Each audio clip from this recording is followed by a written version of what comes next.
Welcome to the wonderful world of wine, exploring all things wine with you. We are your hosts, Kim Simone and Mark Lindsay, and you can find us on Facebook at The Wonderful World of Wine.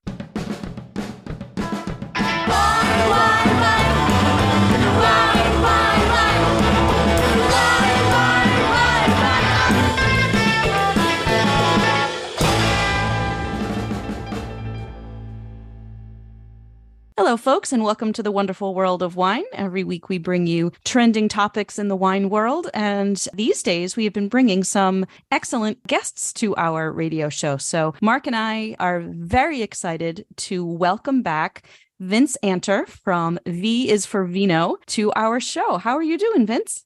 Doing so well. Thanks for having me back on. I've been looking forward to this. Excellent. It's been a while, Vince. It's been like almost a year since we talked to you last, and it's always a pleasure to have you on the show and let our listeners know what's new with you and V is for Vino. And we covered seasons 1 to 3 last time, and since then, you've completed a huge season 4, and Kim and I have a ton of questions for you, Vince, with some big areas you went to.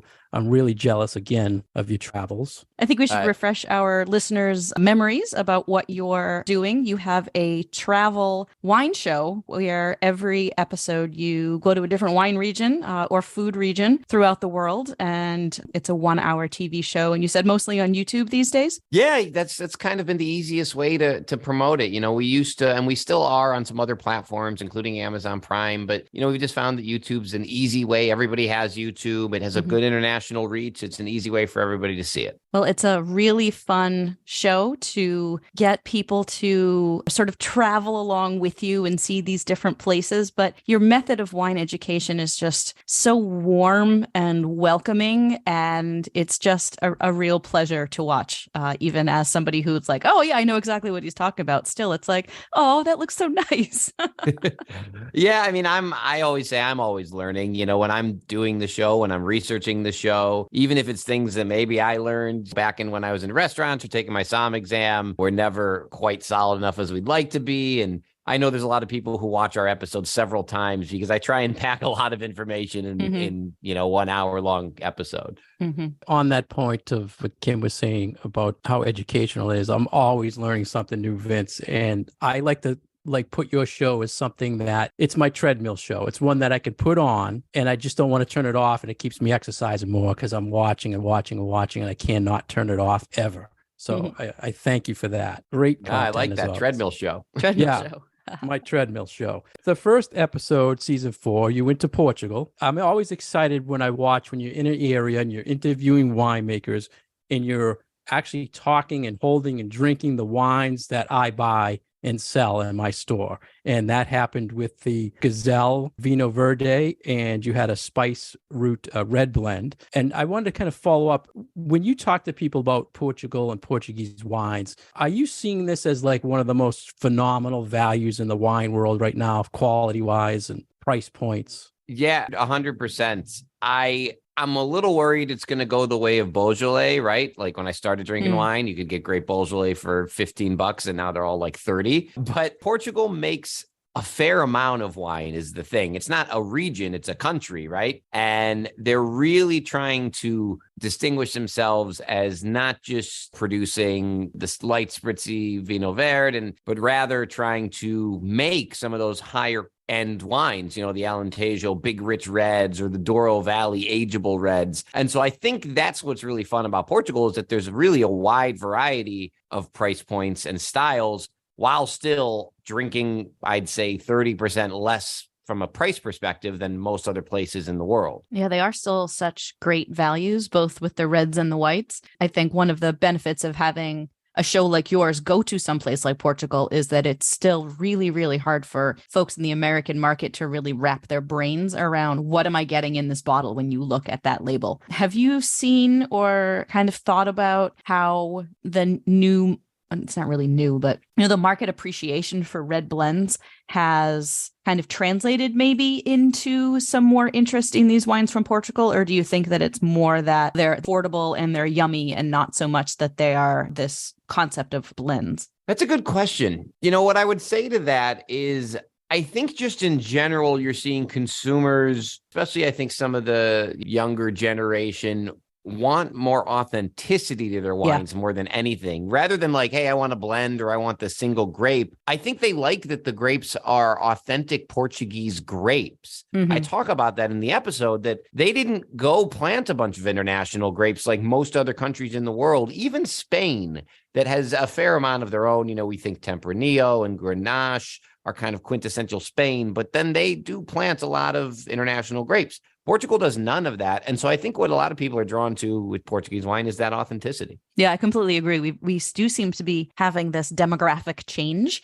in what people are looking for, if they're folks in their 20s and 30s versus folks in their 40s and 50s or a little bit older. And I think that Portugal still has that kind of magic to it, in that it is this almost like undiscovered country, of all of these fascinating things that do have that authenticity to them. So, yeah. And I also hope people go visit, because I mean, I've had that too. So many people watch the episode and they're like, and I felt this when I went before the episode, I went maybe 6-7 years ago. And I was like, why are more people not going to this country? And it's not like it's a completely hidden gem, but I think it's definitely after Italy, Spain, and France for most people. And to me, I would put it at the top of the list. I mean, it's such a one still value-driven country, both wine and food, but it's also really accessible. It's the closest European country to the US. They all speak English very, very well, and they're open to being kind of accommodating and helpful, and they're friendly people. And I don't know, it's just a really great country, and it's got some really fun history to explore. So I hope more people go visit. It was a great start to the season too. And I was a little nervous thinking of how are you going to work in port into the Portugal, but then, as smart as you are, Vince, you created another whole episode 7 of the season. You went to Porto, right? Portugal. It's in covered port. And I thought you did an excellent job when you covered the styles, but also bringing to the attention of white port and the significance over there. And it's a trend I wish, Vince, here that people would really look into as far as cocktails. What was your thoughts on white port? In addition to white port, which is an amazing cocktail apparatus, just the white port and tonic, or mixing it and using, white port as your sugar for a cocktail. Talk to George Sandeman, who's I think 8th generation of that company, Sandeman Port. He talks about, and we had a longer conversation even off camera, about port used to be this great cocktail mixer, and it kind of got lost. It kind of became a thing that stands alone and this misunderstood beverage. But the idea that it's like some new thing is not true at all. It's kind of a revival thing, just like a lot of the pre-prohibition cocktails we're seeing now, the old fashioned and things like that have really gained popularity. Well, port's like that too. They were using port in cocktails. And so that was a really interesting thing for me to learn, going in thinking of port as one thing, right? I thought of it as a dessert wine. You do quite a bit of that sort of myth busting throughout your whole show and throughout the whole season. That's something that I found very intriguing about not only the port episode, but talking about Rías Baixas in northern Spain, which I think is a region that people know the name and they know the word Albarino, but is still a little bit one of these sort of mystery kind of grapes. Well, what an interesting place. I say it in the outro of the episode, is like they only do the one grape. I mean, 90% of the wine they make is white and 95% of it is Albarino.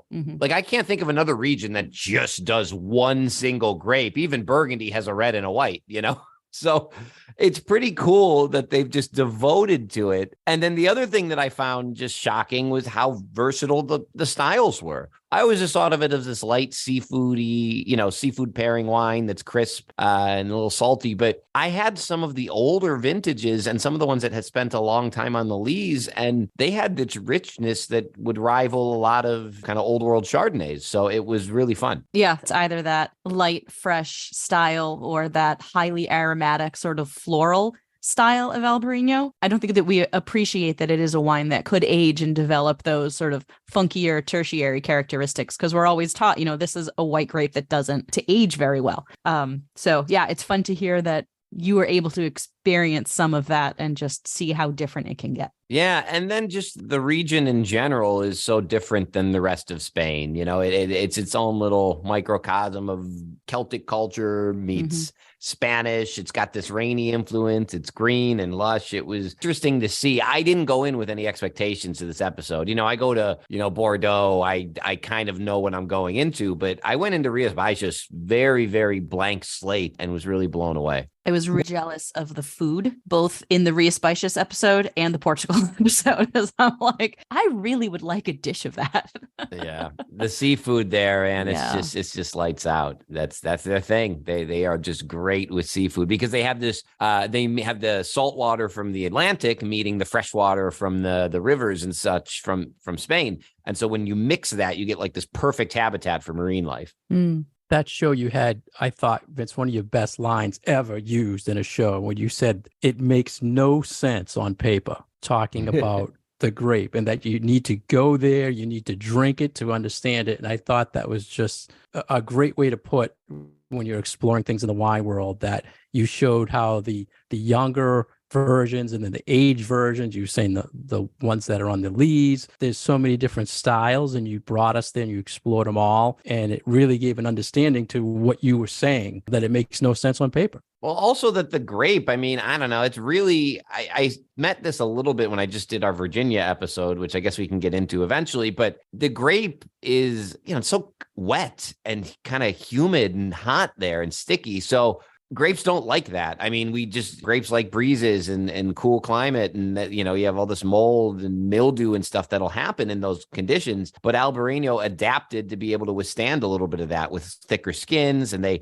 built the trellis system in Rias Baixas so that you could get more wind to the grapes. So again, doesn't make sense that we should be able to make wine there, but they do. I had to follow up on Kim's question too, when mentioning food, because Kim's a huge foodie too. And all your shows, you're incorporating food. When you were in Spain, you tried barnacles, correct? Yeah, I did. You always seem to enjoy everything you're trying. And I always wonder, is there ever a time you tried something, you had to totally cut it out because you just didn't like it? Or do you really enjoy all these phenomenal foods that you're trying all over the world? Yeah, what's funny is when I was a kid, I was really, really picky. And now as an adult, there's not much I try that I don't like.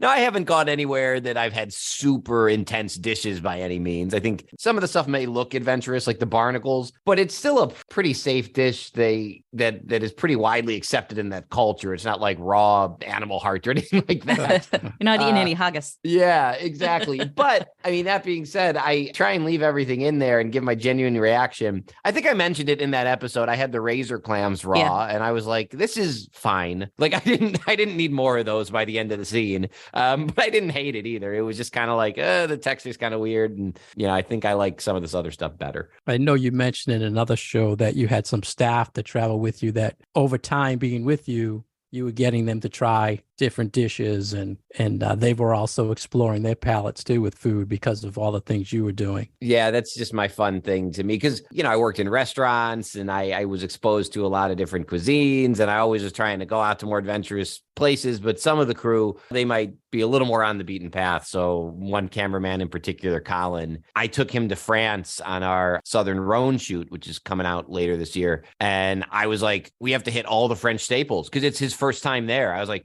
we got to do foie gras. We got to do escargot. We got to do all the big ones and then see where he's at. So that's always fun to me. I do that with everybody too, not just my crew. Like when people come over, if they don't want to try things, I aggressively push them to try whatever I'm cooking. I think that's just so fun. I'm afraid I do that to people too.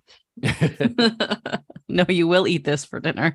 I actually get upset if people won't try it. I don't care if you don't like it. I don't even care if you have a bite and you're like, that's enough for me. But if you don't try it, I lose my mind. So be a good guest, will ya?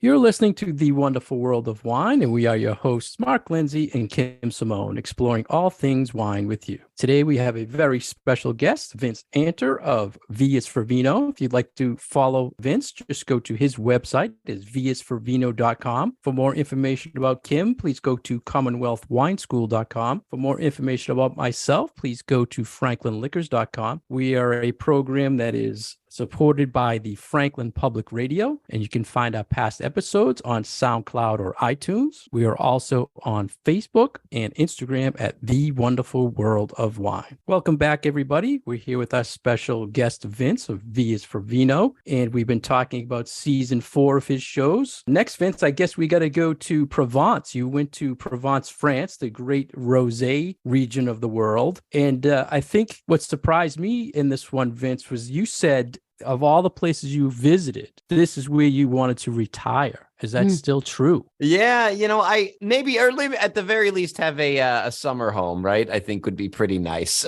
One can dream. It just has this energy there that is. I went there as a kid. I went there when I was in college, and it was one of the first places that felt kind of like it had this beach meets cuisine meets French culture. It just had all of it for me I would want in a place like that. And then when I went back again and I got to explore it more, and this time I got to bring my wife and she got to explore it with me, it really is just a special place. The French lifestyle is a thing, that relaxed European lifestyle everybody talks about. That is true. And it's hard to describe until you get down there and see it yourself. I love that there seemed to be this understanding of the traditions of the region, but then also kind of this recognition that suddenly their wines have become very much more trendy on the world market that, they hadn't really been prior to 15, 20 years ago. Sort of recognize that, okay, so maybe the branding and the marketing and like what Domaine Haute was doing with their bottle shape and things like that were important, but then also recognizing like, well, we know what we're doing because we have been doing this for so long. So we have the history there. It's not like we've just come up with this brand new thing. This is something that we have the experience with, and this is part of our culture. Yeah, I mean, they've been doing rosé forever. And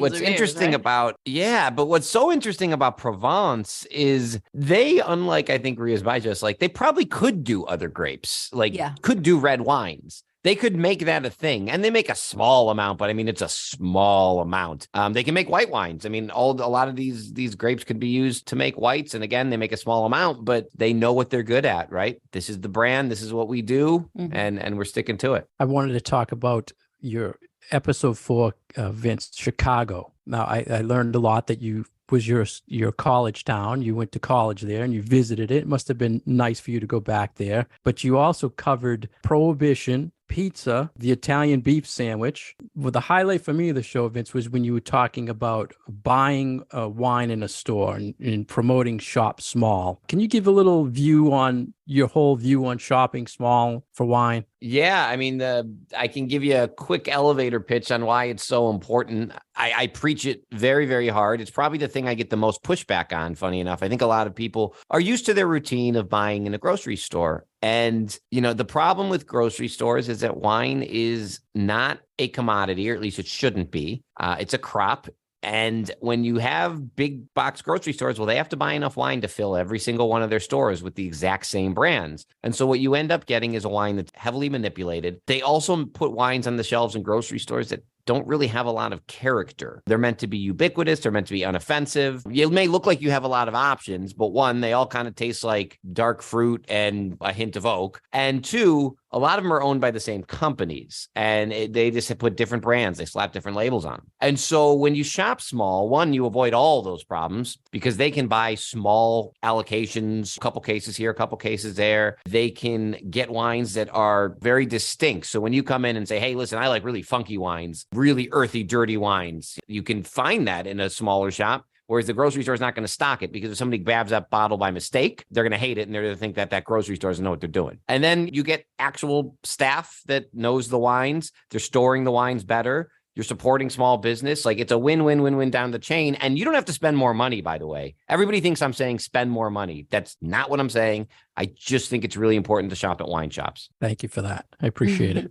Yeah. I'm passionate on it, so I can speak on it. This is something we preach all the time, sort of the anti-big corporate bottling of wines, and that you definitely can get more interesting things, more unique things, and you're supporting small businesses, not just the wine store, but the wineries, the winemakers themselves. And I think that's one of the highlights of your show, is even though there are might be famous names that you visit, we then see that, oh, like I might know this name, but the people behind it are just this family running a business. I would much rather support people than brands. For sure. Exactly. I'm glad you mentioned that, Kim, about the family thing, because then, Vince, you went to Piemonte, Italy, the episode 5, and you had a great story. And this is the thing Kim and I always try to talk with our listeners about, the stories behind the wine. And in this episode, you really brought out the story of Pio Cesare, and you actually met this gentleman and you were interviewing his daughter, and he had since passed away. It was just a great story showing his winery, showing how you had history with her dad, and it's just a beautiful region. So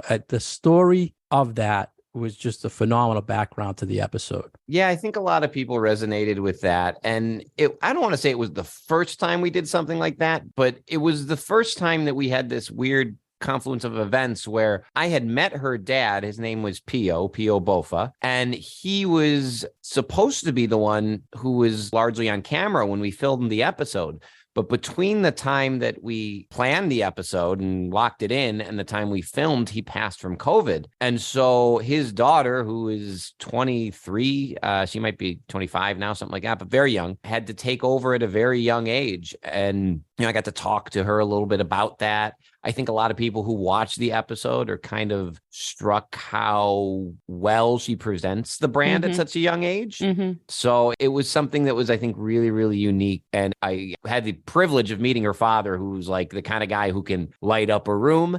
And, she had big shoes to fill. And I think everybody is agreed that she's doing a great job with that. Yeah, I think that episode was the highlight of the season for me. You built such a nice narrative around focusing on that one winery, and not only focusing on the wines and the different grape varieties. And, we talked about the differences between Barbaresco and Barolo, and you threw the Barbera in there, but just that human story. And I completely agree. It's like at one point, after, you did the part about Pio Boffa having passed away and this young woman taking over, I'm like, wow, like that is an awful lot to be put on your shoulders unexpectedly. And yeah, kudos to her. And a winery with such history. I think she's like the 8th generation, maybe. Yeah, I don't remember. I think maybe I can't remember exactly, but was just a really powerful episode. Yeah, no, I agree, and I think a lot of people, like you said, felt the same. And sometimes I'm worried. I come in and I'm say, okay, we're going to do one brand. We do that sometimes. Sometimes we do many brands. I go back and forth because it is nice to be able to tell those family stories when I can. Yeah. I thought it worked with this episode really well.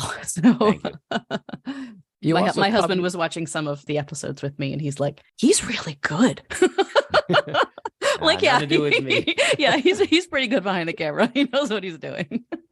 Nothing to do with me. I just, my goal when I get in there is just to try and be not neutral, because obviously I have opinions on things, but just I try and ask questions. I mean, the same way you guys do. The reverse right now. I just try and come in curious and no, you're kidding. You like light up the screen.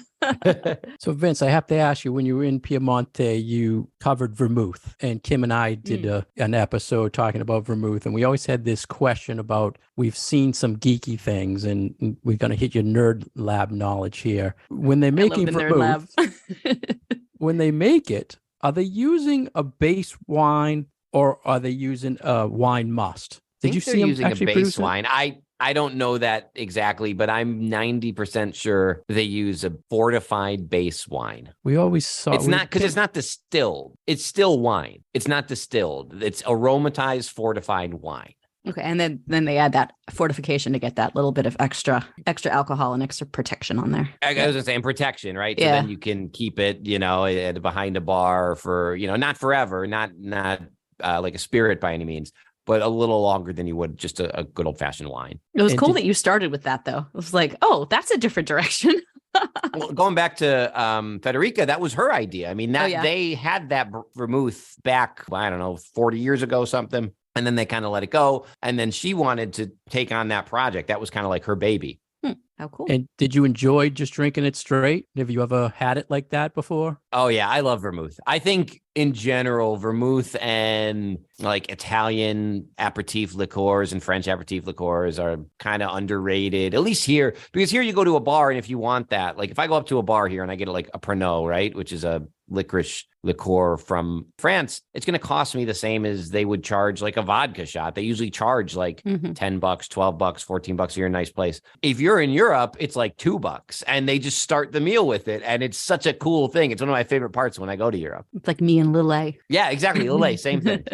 Same thing. And the coffee, of course, because you spent an awful lot of time talking about coffee in this episode. I know. Too. I can't keep up with my Italian crew. If I try, I like feel sick by the end of the day because my Italian crew just is so used to pounding espresso all day. And it's a good time to talk about. You talk about your crew. This is all self-funded by you, right, Vince? You have no independent production company behind. Everything is yours, right? Right. So the company is myself. And then what we do is we partner with a couple things. I mean, the main thing is we usually partner with wineries or wine boards in the region. We work with them to put together the episodes. And then we have our VIP club, which is a kind of a member supported endeavor where essentially, people join for a certain amount a month, 5, 10 or $20 a month, and you get early access to the episodes and raffles every month and some members only videos and just some extra perks. But I mean, the short answer is yes, we're not sponsored by PBS or Amazon or anything like that. It's all us.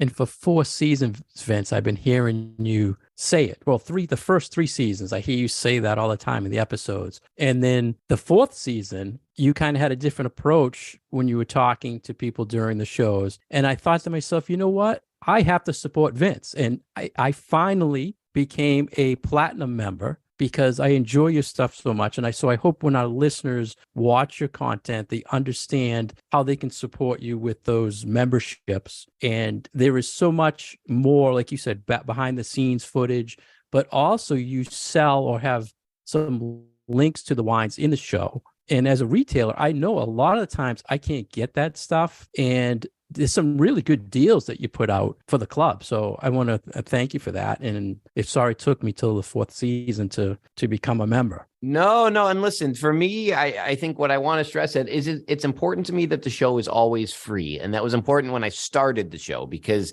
to me, I started the show because I wanted wine education to be accessible. And there was only these expensive courses that you had to be physically present. And, you maybe needed a sponsor. Like I got sponsored to do the classes from the hotel I worked at. But if I didn't have that, I was young. I couldn't have afforded them. And so for me, I want the show always to be free. But that's why I do it the way we do it, which is like, okay, I have this club, you get some extra perks. And if you want to support, I 100%, obviously we appreciate it. It literally is what keeps us going. But that being said, we will keep it free, at least as long as we possibly can. And if people want to support, it's always appreciated. So your final episode of the season, you went to Bordeaux, and we know a lot about Bordeaux wines. We teach a lot of Bordeaux wine classes. And what I found probably the most interesting thing about your visit there was that you had this focus less on the traditions of the region, like you did in Provence, like you did in Piedmont, and more on this up and coming generation of new owners, new winemakers, and how they're really trying to refresh the reputation of the region. And this is something that I have seen firsthand when I meet with folks from Bordeaux.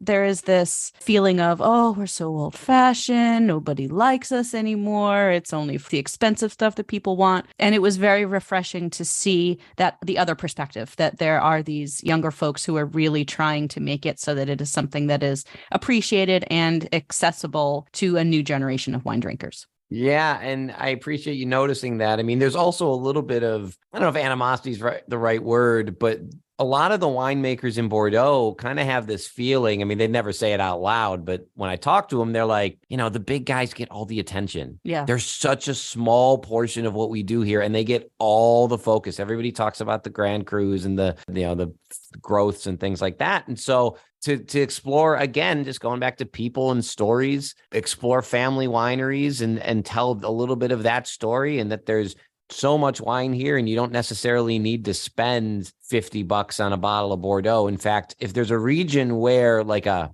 classic region where you can still find really affordable stuff, I think Bordeaux is probably the one. And the Yeah, I agree style with and the that. style differences. And you made a point over and over and over again that it's not just Cab and Merlot based red wines. There's all of this other cool stuff out there. And I think especially their Cremants are really starting to get people's attentions because sparkling wine just continues to be a category that people are interested in. And the more and more that we talk about Cremant from all over France, I feel like the more interested people are getting in them. That was cool to see your tasting and the food pairing part of it. As everybody knows, food pairing is kind of my little favorite thing. But just how versatile the wines are from the region, and that you can pretty much get whatever, if there's a style that you like, chances are you'll be able to find it in Bordeaux. 100%. And, you mentioned the Cremant, but then white Bordeaux to me is just really this tremendous blend of lean and crisp from Sauvignon Blanc, but a little round and honeyed from Semillon. But yeah, there you could do a whole meal, a Bordeaux meal, start to finish, and cover every single style of wine. And we definitely don't think that right away. We always think Bordeaux reds. So it's pretty fun. The part that really tickled me was your pairing of raw oysters with Sauterne, It was cool. which I was like, what? And then you said that it absolutely worked. So I was just sort of flabbergasted that pairing would actually work. But yeah, the chef was so excited. Oh my God. When he told me about that before we got on the camera, he's like, I've got a fun one for the oysters. He was so excited about it. And I had it with the Albreño, and that's a natural pairing, right? So, but when you get it, Sauterne. So Sauterne is the sweet dessert wine for anybody who doesn't know that. It's very honeyed and luscious. And then you have an oyster, which is, salty and briny. But what you get is, the best way I described it was like salted caramel, right? Yeah. That's why we like that. What an amazing idea. We're doing a sweet wine. We're doing a sweet Bordeaux industry event in a few weeks, and someone had mentioned oysters, and I totally poo-pooed the idea. And now I have to go back and apologize and be like, no, we should get some oysters. I'm sorry. Yeah, at least give it a shot. Listen, I don't know if I'd want it every time I have oysters. Yeah. But at the very least, to do oysters more like a course, if you're doing it like that, it was really cool. Well, I'm going to try it. So let's look forward, Vince. We talked about season 4. I know you already have one episode of season 5 out. What else is coming up? Because I saw a thing called Vino First. Can you explain to our listeners what's coming up in the next season? 100%. So I actually am making a big announcement this week of all the things we're going to do this year. But by the time the show airs, we will have said it, so I can talk about it now. We are doing a bunch of new shows. So there's some give and take. So the give that I have to ask for is that instead of releasing all the episodes all at once, which is what we used to do, one a week for 5 weeks or 7 weeks, we're spreading out the travel episodes across the year. And we're doing that because it allows our team and our editing crew to do a lot more instead of trying to kill ourselves producing all these episodes in this big launch at the same time. So you're still going to get 5 treble episodes per year. We released Virginia of season 5, and we're releasing Southern Rhone hopefully in May. And then I've got a couple others. Chile will happen after that. We're going down in 2 weeks. I cannot wait. We've never been to South America. And then I've got a couple others in the back half of the year that I can't say yet, but they're pretty much confirmed. So that's the travel show. So that's not going anywhere. We're doing about 5 per year. Then we're launching a new show called Vino First, which is my take on a studio cooking show. And so I'm taking the part of the show that a lot of people like, which is the food pairing. Kim, I know that's your... Yay. Yeah. I'm taking that and I'm making that its own thing. And so what it is, hey, here's our wine of the day. And then here's a dish or several dishes that pair with it. And here's why they work. And these will be 15 to 20 minute cooking shows. So that's happening. We'll release hopefully about 5 of those per year. Then we've got 2 other series that I'm launching, 1 per month, that are smaller. One is called C is for Cocktails, and it's all about cocktails and cocktail theory. And these are baby episodes, 5 minutes, 8 minutes, but I just love cocktails. I started as a bartender before I was a som. And so we take a lot of the same approach we do with the Nerd Lab, but we're going to do it with cocktails. And then the final show is Vino Blind. And that's just a little blind tasting series where if you're studying for an exam, especially, I'll kind of go through, I blind myself, I put all the notes, you can guess, obviously I'll guess, and then we'll see if I'm right. So we have a whole bunch of content, and we'll do one of those per month as well. And so overall, a bunch of new shows throughout the year, and that's only possible because we've grown and have so many new Vino VIP members, including you, Mark, that allow us to do those kind of things. Sounds exciting. I'm looking forward. That's amazing. And Kim and I are hoping that at some point you're going to do or take a visit to Massachusetts or New England, and we can meet and have some wine. That would be incredible. So Vince, why don't you tell our audience one more time where they can see your show, where they can find it online? Yeah. So if you want to watch the show, the easiest way is our YouTube channel, which is just at V is for Vino on YouTube. If you search V is for Vino, it'll come right up. All our content is going to be up there. If you want ad free, so because on the YouTube channel, we do have ads. If you want to watch it ad free, you can join Vino VIP and you get a bunch of perks, including not having to deal with the ads on YouTube. And it's on our website too. And on the website, we have some specials. Sometimes we can offer, not all the time, but sometimes we can offer some of the wines from the episodes and things like that. So definitely worth checking out our website as well. Well, thank you, Vince. It's always a pleasure talking with you. And I'm glad our listeners get to hear the person behind the show. And I hope everybody checks it out. And I highly recommend the exercise while you're doing it, because it'll keep you going longer. Well, I appreciate all the insightful questions. You guys always come prepared. So I really appreciate it. Well, thanks again for meeting with us today. Like Mark said, we really enjoy watching the show, and that we're really glad that we can bring information about what you're doing and how you're benefiting sort of the world of wine education to our listeners. Thank you so much.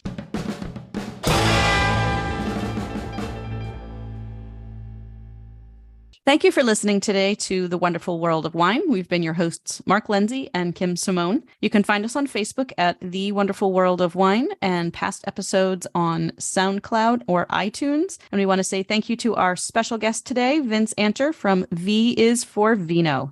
Cheers. Cheers.